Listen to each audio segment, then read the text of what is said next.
ज्यावेळी दौंड अर्बन बँकेचे इलेक्शन झालं त्यावेळेला संचालक बोर्ड जे निवडून आलं नवीन त्याच्यामध्ये मॅक्झिमम मतं ही मला मिळाली होती.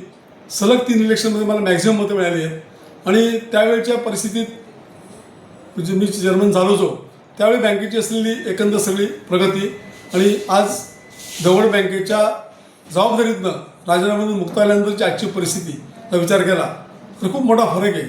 बँकेचे जे पॅरामीटर्स आहेत बँकेचं ज्याचे मोजतात फुटपट्टी त्याच्यामध्ये एक बँकेचा CIBIL issue, number 2 NPA, number 3 gross NPA, number 4 तुमचं डिव्हिडंड देता की नाही. तर यंदा आम्ही डिव्हिडंड डिक्लेअर केला आहे. मला वाटतं ही परिस्थिती 8-10 वर्षानंतर आली आहे की सभासदांना डिव्हिडंड 3% असेल 4% असेल तो आम्ही जाहीर केला. नंबर 2 बँकेचा सिबिल इश्यू जो होता तो साधारणतः 71% आम्ही कर्ज देऊ शकतो तर आम्ही तिथपर्यंत जाऊन सिबिल इश्यू पोचवला आहे. नंबर 3 जो बँकेचा NPA म्हणजे थकीत कर्जाचं प्रमाण वय हे सगळं आम्ही 0% आणलं आहे. ग्रॉस NPA सुद्धा जो काही होता तो आम्ही 60% आणला, 7 ते 7.5%. तिसरा जो मुद्दा आहे, चौथा मुद्दा की बँकेत नवीन बदलत्या परिस्थितीत नवीन जर काही क्षेत्र शोधली नाही तर पर्याय नाही. मला त्या दिवशी कळलं होतं त्याप्रमाणे अण्णासाहेब पाटील आर्थिक महामंडळ असेल मराठा समाजासाठी की ज्याच्याकडनं 12% व्याज परतावा मिळतो. नंबर 2 अमृत योजना जी आहे शासनाची त्याच्यामध्ये ब्राह्मण असतील, गुजराती असतील आणि सारस्वत असतील यांच्यासाठी आणि OBCमध्ये जो OBC वर्ग सगळा आहे तो OBC वर्ग आणि भटक्या विमुक्त जमाती अशी 5 मंडळांकडनं आम्ही आमच्या दौंड तालुक्यातल्या जिल्ह्यातल्या जे उद्योजक आहेत त्यांना कर्जपुरवठा केला. आज 12% प्रमाणे परतावा हा त्या उद्योजकांना सुरू झालेला आहे आणि अशा प्रकारचं कर्ज वाटप बऱ्यापैकी 6 ते 7 कोटी रुपये हे आपण दिलेले. बँकेकडे सर्वसामान्य माणूस आकृष्ट कसा होईल हेच गेल्या 3 वर्षात 3.5 वर्षात मी बघितलं आहे.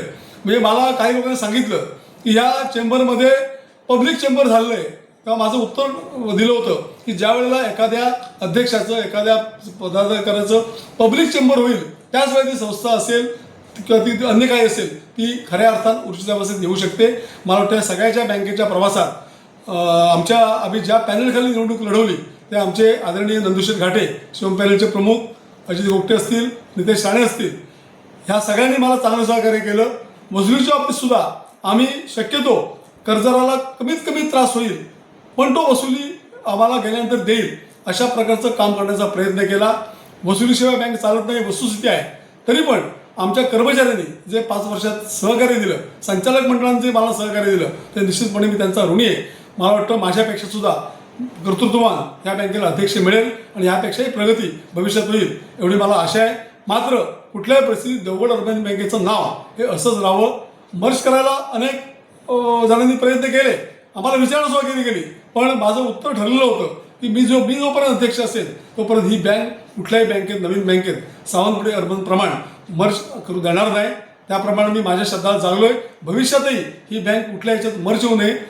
ठेवीदार, कर्जदार आणि बँकेचे हितचिंतक, सभासद ह्या सगळ्यांना बरोबर घेऊन काम नूतन अध्यक्ष करतील असा मला विश्वास आहे. पुन्हा एकदा तालुक्यातल्या सगळ्या सभासदांचे, सगळ्या पत्रकारांचे आणि या पॅनलचे प्रमुख घाटेसाहेब असतील, ओपटेसाहेब असतील, पालकमंत्री असतील या सगळ्यांना धन्यवाद देतो आणि संचालक मंडळाला धन्यवाद देतो की त्यांना सहकार्य केल्यामुळेच मी बँकेची प्रगती करू शकलो. आणि अशा प्रगती केल्यानंतर जेव्हा आपलं काम संपतं एखाद्या संस्थेमधलं त्यावेळेला आपण तिथनं बाजूला व्हायचं असतं हे मी शिकलेलं आहे. नवीन जे संचालक असतील ते माझ्यापेक्षा काम करतील एवढा मला विश्वास आहे.